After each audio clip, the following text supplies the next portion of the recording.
we do it. This is how we do it. La, la, la, la.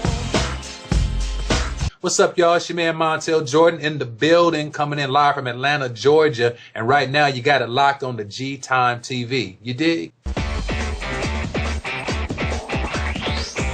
As a person, I am a 42-year-old, gorgeous black man with a wife, a beautiful wife, 3 kids, and I love Jesus. All right. And basically, from that standpoint, that is me in a nutshell. I have had an incredible journey and have an incredible testimony of life and how music has allowed me to go throughout all the world.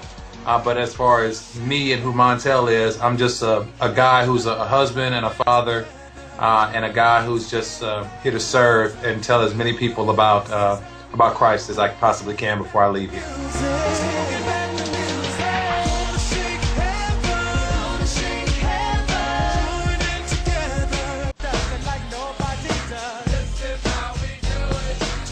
How did you go from this is how we do it and get it on tonight to following God now and being a worship pastor? The process of transitioning from this is how we do it and get it on tonight, those were things that I believe God allowed me to go through so that I could have a testimony.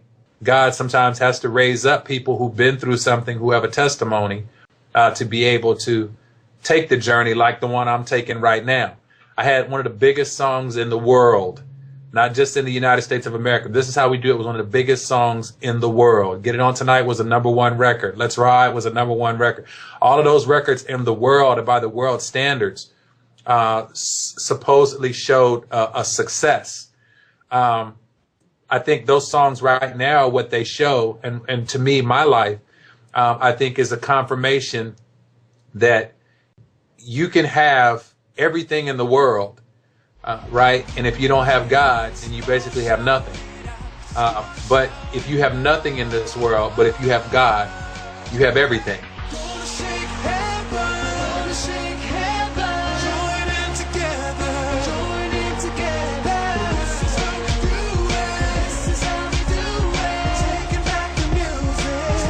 When you look at your past, Yes, sir.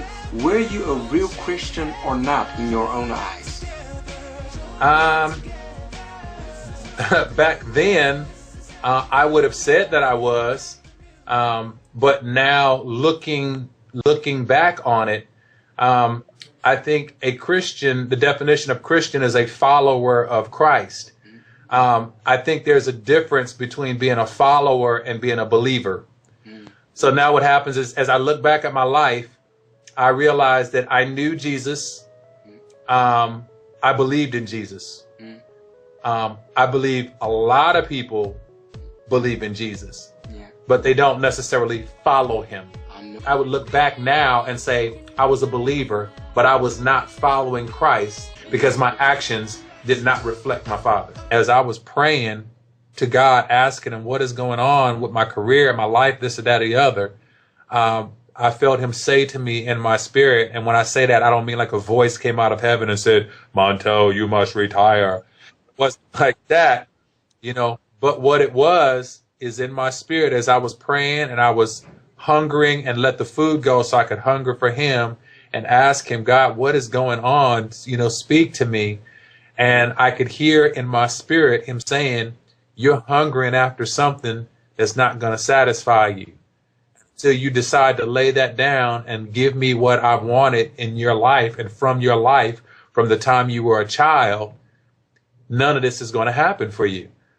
And it was as simple as that. I knew what that meant. I could have walked away from that and been like, nah, that was just, I'm hungry, you know, but it wasn't that. I knew in my spirit that God was saying to me, you've tried it your own way for long enough. And now it's time for you to let me let me drive now. And so that was when I heard from God and him tell me that I was going to have to lay that life down.